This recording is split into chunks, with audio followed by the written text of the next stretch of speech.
नमस्कार मित्रांनो, गाडा मालक बालामोरे चॅनलमध्ये सरसे स्वागत आहे. आणि आज आपण आलेलो आहे श्रद्धांजली केसरीमध्ये.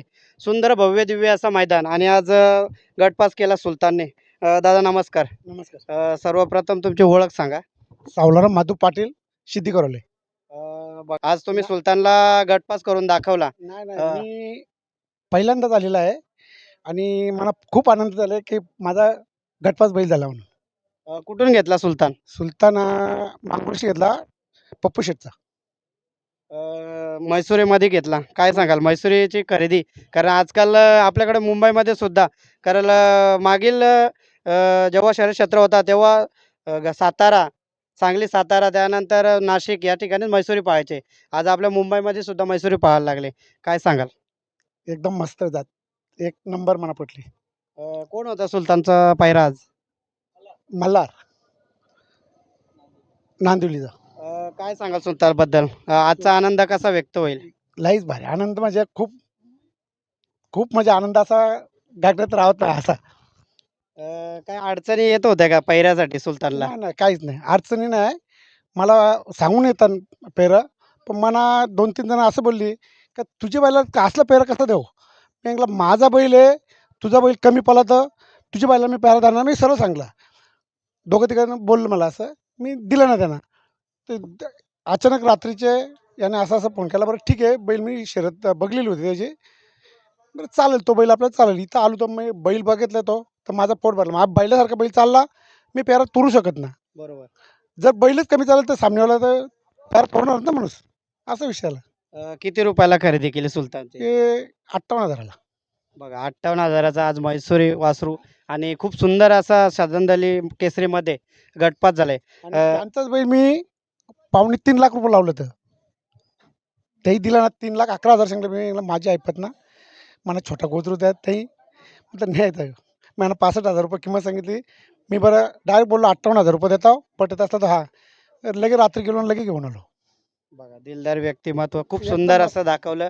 आणि आज तुम्हाला प्रेक्षकांनी सुद्धा गर्दी केली होती बघायला जेव्हा हो. गटपात झाला तेव्हा. कसं वाटलं तेव्हा? एकदम मस्त वाटलं, म्हणजे आनंद, माझ्या भरपूर आनंद वाटला. बघा हा शेतकऱ्याचा खेळ आहे आणि तो खेळ आज तुम्ही करून दाखवला. बरोबर. ओके. बघा आज सुलतान गटपात झालेला आहे आणि सुलतान सोबत आज दुसरा सुद्धा महादेवाचा नंदी आहे. काय आहे महादेवाच्या नंदीचं नाव? बघा मित्रांनो, आज दुसरा सुद्धा त्यांच्या सोबत आज म्हैसूरी कोंड आला होता. दादा तुमची ओळख सांगा. धीरज माडवी, सिद्धी करवले. काय सांगाल आज सुद्धा गटपास करून दाखवलं त्याने सुद्धा? नाही, आनंदच आहे आम्हाला. बैलावर विश्वास होता, बैल गट काढेल म्हणून. म्हणून आपण आज नियोजन केला बैलाचा. कोणासोबत पायरा होता आज? आपला चिखलोलीचा चिकू शेट. चिकू शेट होता.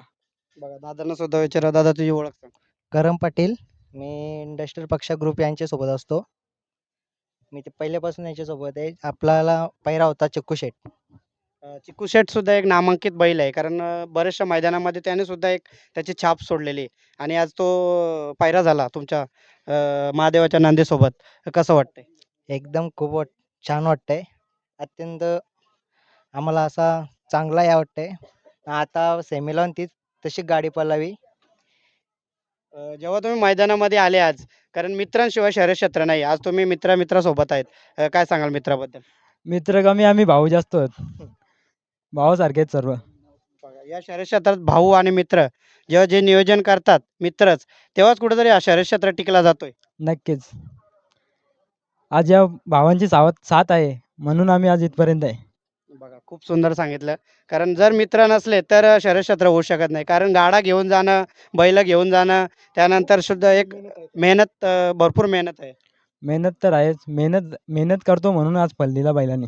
बघा उत्तम. कुठून घेतला हा महादेवाचा नंदी? या आपण नाशिकवरून घेतलेले आहे. काय नाव त्याचं? सैराट. बघा उत्तम असा सैराट. कारण आज मुंबईमध्ये एक यवन जोडी पळते, मुंगा आणि सैराट. सेम तशीच क्वालिटी वाटते. थोडासा लहान आहे, पण पुढच्या येणाऱ्या काळामध्ये तो सेम टू सेम तसाच दिसेल. काय सांगाल? नक्कीच. आम्ही प्रयत्न करू बैल नंबरामध्ये पळवण्याचा. आज तुम्ही सैराटला घेऊन आले. कसं वाटलं श्रद्धांजली केसरी? नाही, मैदान चांगलंच आहे आणि असंच मैदान होत राहावं मुंबईला, अशीच अपेक्षा करतो. कारण दुसरा मैदान जो ठेवला गेला आणि बरेचसे गाडा मालकांना सुद्धा आनंद झाला. कारण ओपन मैदानामध्ये छोटे छोटे आदत आणि दुसरा बैलांना चान्स मिळत नाही पळायला. कुठेतरी मोठ्या गाड्यांमध्ये नंबर लागत नाही. पण जेव्हा दुसरा मैदान राहतो तेव्हा छोटे महादेवाचे नंदी उजेडात येत असतात. नक्कीच उजेडात येतात बैल आणि येत राहावे अशीच आमची इच्छा आहे. का कुठेतरी गरिबाचा बैल पळतो पण तो उजेडात येत नाही ओपनच्या मैदानाला आणि ह्यो दुसऱ्याच्या मैदानाला उजेडात येतात. असं चांगलं वाटतं जरा. कारण आज शरद क्षेत्र जो आहे तो चांगला शेतकऱ्याचं क्षेत्र आहे आणि तो मित्रांमुळेच टिकून राहिलेला आहे. त्याच्याबद्दल तुम्हाला पुढीलच्या नियोजनासाठी शुभेच्छा देतोय आणि येणाऱ्या नियोजनासाठी सुद्धा शुभेच्छा. धन्यवाद. धन्यवाद. Thank you so much.